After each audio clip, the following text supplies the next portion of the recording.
नमस्कार साथियों, बायो गुरुजी में आपका हार्दिक स्वागत है। अपन अध्ययन कर रहे हैं केमिस्ट्री क्लास 9th की एनसीईआरटी, जिसमें अपन पहला चैप्टर कंप्लीट कर दिया है। दूसरे चैप्टर का पार्ट फर्स्ट भी हो गया है।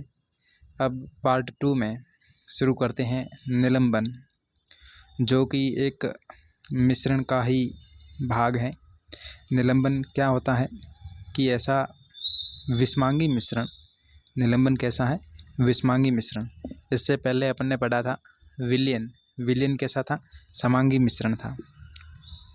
निलंबन ऐसा मिश्रण, विषमांगी मिश्रण, जो ठोस द्रव में परिक्षेपित हो जाता है, यानी कि ऐसा विषमांगी मिश्रण है जिसमें ठोस विलेय के रूप में होता है। विलेय के पदार्थ के कण जो हैं वो पूर्णतः घुलते नहीं हैं, बल्कि माध्यम की समष्टि में निलंबित रहते हैं और इनको आँखों से स्पष्ट देखे जा सकते हैं। जैसे कि चौक का चूर्ण है या गेहूं का आटा है, इनका जल के अंदर अगर विलीन करेंगे तो इनका जो गेहूं के आटे के कण या चौक के चूर्ण के जो कण होते हैं उसको अपन आसानी से अपनी आँखों से देख सकते हैं। निलंबन के गुणधर्म की बात करें तो सबसे पहला इसका गुणधर्म यही है कि यह एक कैसा मिश्रण है? विषमांगी मिश्रण है। दूसरा है कि इनके कण हैं जो आँखों से देखे जा सकते हैं। निलंबित जो कण हैं वो प्रकाश की किरण को फैला देते हैं, जिससे उसका जो मार्ग होता है उस दृष्टिगोचर होता है, यानी कि दिखाई देता है।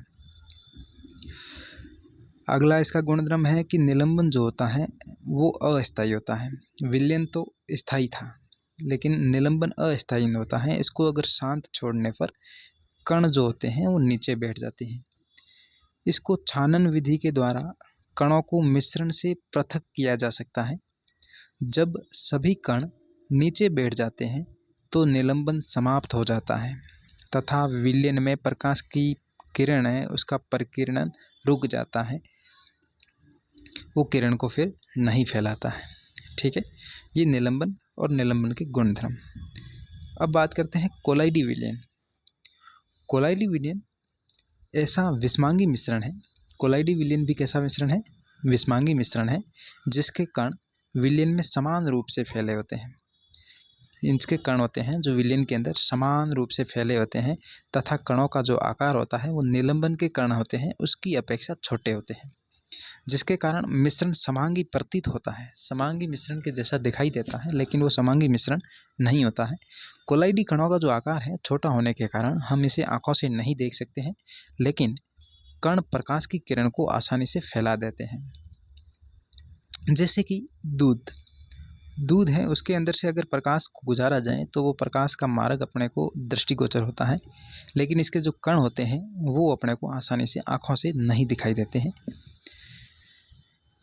फिर प्रकाश की किरण को फैलाना टिंडल प्रभाव कहलाता है। प्रकाश की किरण जो फैलती है कणों के द्वारा, जिसको ये प्रक्रिया कहलाती है टिंडल प्रभाव, टिंडल इफेक्ट। इसकी खोज है टिंडल ने की थी। जैसे इसका उदाहरण देख सकते हैं कि एक कमरे में छोटे छिद्र के द्वारा जब प्रकाश की किरण आती है तब वहाँ पर टिंडल प्रभाव को देख सकते हैं।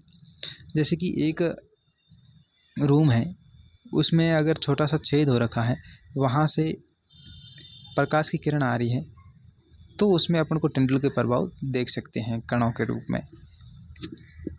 फिर ये कमरे में मौजूद ये कण किसके कारण होता है? टिंडल रूम के अंदर ये होता है धूल के कण और धूल के साथ में कार्बन डाइऑक्साइड या कार्बन के कण। उसके कारण प्रकाश के फैलने के कारण यह होता है। कोलाइड के गुणधर्म की बात करें तो इसका पहला गुणधर्म यही होता है कि ये एक कैसा मिश्रण है? विषमांगी मिश्रण है। कोलाइडी कणों का जो आकार होता है वो छोटा होता है, जिससे पृथक रूप से उसको आँखों से नहीं देख सकते। ये प्रकाश की किरण को फैलाते हैं, उसके मार्ग को दृश्य भी बनाते हैं, लेकिन इसको शांत छोड़ने पर इसके कण जो है वो तल में नहीं बैठते हैं। ये नहीं लिखा हुआ है, यहाँ पे देख लेना। उसके कण जो होते हैं वो तल के अंदर नहीं बैठते हैं, इसलिए ये स्थायी होते हैं। इनको छानन विधि के द्वारा मिश्रण से अलग नहीं किया जा सकता, किंतु एक विशेष विधि अपकेंद्रीकरण आती है। अपकेंद्रीकरण तकनीकी के द्वारा इनके विलयन को अलग किया जा सकता है या पृथक किया जा सकता है। जैसे कि दूध की ही बात करें, दूध के अपकेंद्रीकरण के द्वारा दूध से मलाई को दूर करना, अलग करना, ये कैसी विधि है? अपकेंद्रीकरण विधि है। तो दूध कैसा हो गया? ये दूध कोलाइडी विलयन कहलाता है। अब कोलाइडी विलयन परिक्षिप्त प्रावस्था और परिक्षेपण माध्यम से बनता है। किन किन से बनता है? परिक्षिप्त प्रावस्था और परिक्षेपण माध्यम से बनता है। नेक्स्ट, परिक्षिप्त प्रावस्था क्या होती है? कि विलय की तरह घटक या परिक्षिप्त कण जो कि कोलाइड रूप में रहता है, यानी कि विलय पदार्थ की तरह का घटक है जो कोलाइडल रूप में रहता है, वो परिक्षिप्त प्रावस्था कहलाता है, यानी कि डिस्पर्स्ड फेज कहते हैं। दूसरा, परिक्षेपण माध्यम क्या होता है? कि वह घटक जिसमें परिक्षिप्त प्रावस्था निलंबित रहता है, परिक्षिप्त प्रावस्था जिसके अंदर निलंबित रहता है, वो परिक्षेपण माध्यम कहलाता है, यानी कि डिस्पर्सिंग मीडियम और डिस्पर्स्ड फेज और डिस्पर्सिंग मीडियम। अब आता है कोलाइडल जो कण होते हैं, इनको परिक्षेपण माध्यम के अंदर, यानी कि परिक्षेपण माध्यम क्या क्या हो सकता है? ठोस, द्रव और गैस, तीनों ही हो सकते हैं। इनकी अवस्था, परिक्षेपण माध्यम की अवस्था और परिक्षिप्त प्रावस्था के अनुसार वर्गीकृत किया जाता है। ये सारणी दी गई है। इस सारणी के अंदर देखते हैं कि परिक्षिप्त प्रावस्था में अगर द्रव लें, द्रव को अगर परिक्षेपण माध्यम गैस के अंदर अगर इसका कोलाइडल किया जाए तो ये क्या बनेगा? ये प्रकार जो होता है वो एरोसोल कहलाता है। उदाहरण के रूप में जैसे कोहरा है, बादल है, कुहासा है, ये किसके उदाहरण है?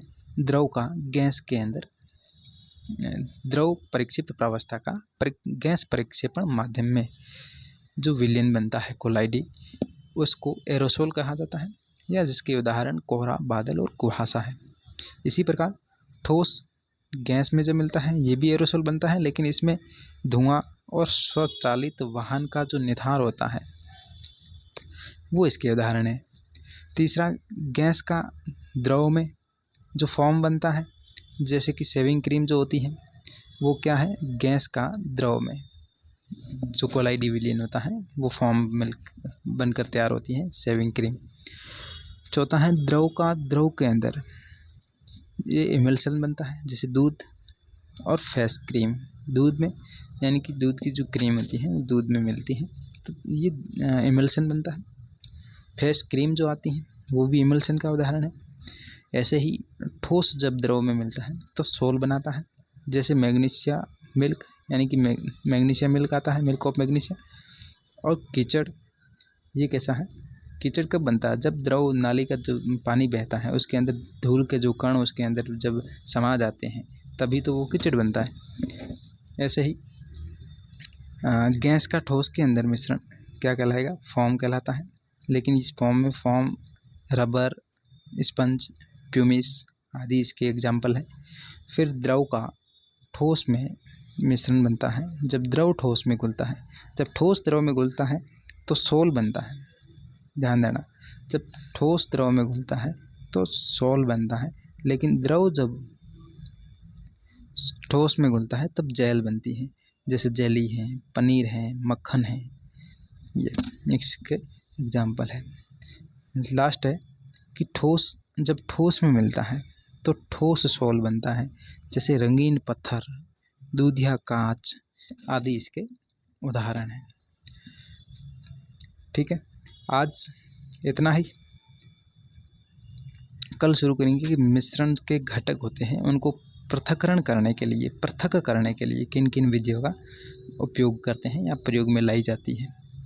आज के लिए इतना ही। बहुत बहुत धन्यवाद। जय हिंद, जय भारत।